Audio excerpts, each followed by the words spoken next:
For more now, we're joined by Public Relations Manager and PIO of Charlotte County, Florida, Todd Dunn. Todd, thank you so much for taking the time to speak with us. So I know Ian was supposed to make landfall as a Category 1 storm, then a Category 3. Now we're looking at near a Category 5 storm, bringing dangerous winds and rain and storm surge. So do you feel ready for the potentially devastating impact?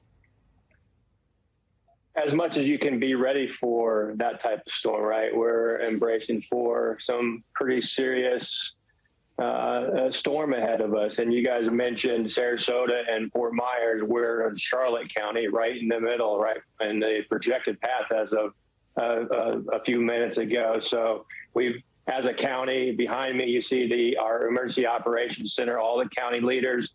Multiple agencies are in that room to make decisions quickly as needed. We've done all of the early preps. You know, you talked about we mitigated, made sure the Public Works was out there cleaning the swales and being prepared for the drainage. So, but like you had mentioned too, what have told our people, we've evacuated our red zone A and our B zone orange because of the forecasted tidal surge. So you kind of hide. Our emergency management director, Patrick Fuller, is one of his sayings is you hide from the wind, you run from the water. And the water is what we have, the reason that we've made those calls to evacuate those people. So we hope people have heeded the message, get out. We're maybe another hour or so before the tropical storm winds sustained at 40 miles per hour. At that point, due to safety, we bring all of our emergency responders off the road and keep them safe. And so at that point, we will not be out there responding. So that's why we want people to evacuate if they can go to another place where it's safe, and definitely stay off the road during the high winds.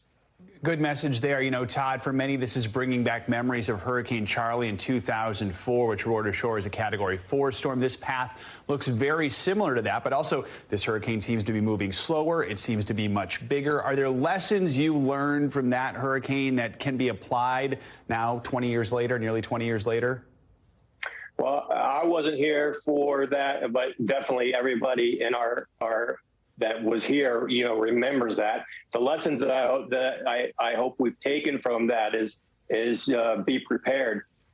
Charlie wasn't supposed to come into our area. It was forecasted to go up, continue going up the Gulf of Mexico, and at last minute hooked in.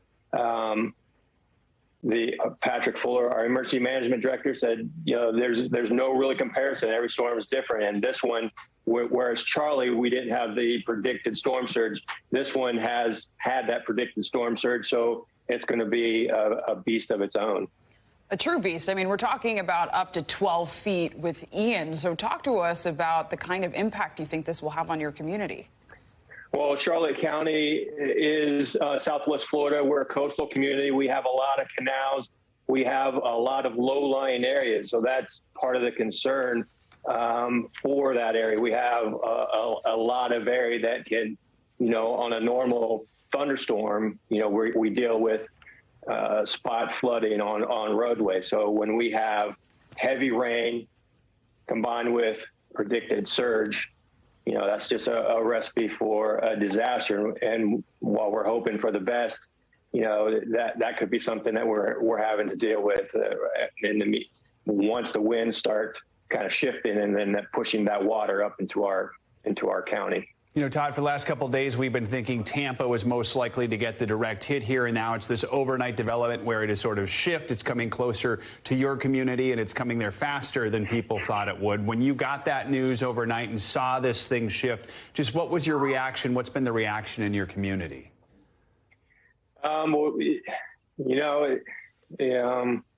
The reaction, I think everybody's hoping for the best, and and our reaction, we hope that everybody has heeded our messages of being prepared. So now at this point, we're ready to. Our message from our Joint Information Center is going to be shelter in place.